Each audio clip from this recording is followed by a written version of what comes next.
ఒడిశా రాష్ట్రంలోని SCB medical college and హాస్పిటల్లో సోమవారం తెల్లవారుజామున ఘోర అగ్ని ప్రమాదం చోటు చేసుకుంది. ఆసుపత్రిలోని ఒక వార్డులో చెలరేగిన మంటల కారణంగా 10 మంది మృతి చెందినట్లు ప్రాథమిక సమాచారం అందింది. మరో 5 రోగుల పరిస్థితి అత్యంత విషమంగా ఉన్నట్లు అధికారులు తెలిపారు. అర్ధరాత్రి సమయంలో రోగులు మరియు వారి బంధువులు నిద్రలో ఉన్న వేళ ఒక్కసారిగా మంటలు చెలరేగడంతో ఆసుపత్రిలో కలకలం రేగింది. క్షణాల్లోనే మంటలు వ్యాపించడంతో పలువురు రోగులు పొగతో తీవ్రంగా ప్రభావితమయ్యారు.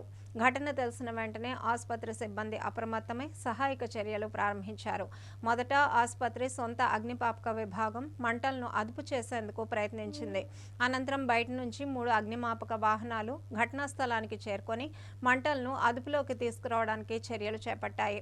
పొగ ఎక్కువగా వ్యాపించడంతో ఐసీయూలో చికిత్స పొందుతున్న తీవ్రమైన రోగులను వెంటనే ఇతర విభాగాలకు తరలించారు. విషమ పరిస్థితుల్లో ఉన్న కొందరిని న్యూ మెడిసిన్ ఐసీయూకి తరలించినట్లు ఆసుపత్రి అధికారులు తెలిపారు. ఈ ఘటనపై మోహన్ చరణ్ మహిజీ తీవ్ర దిగ్భ్రాంతి వ్యక్తం చేస్తూ ఘటనపై పూర్తి స్థాయి దర్యాప్తు జరపాలని అధికారులను ఆదేశించారు. బాధితులకు అవసరమైన వైద్య సహకారం అందించాలని కూడా సూచించారు. నిరంతరం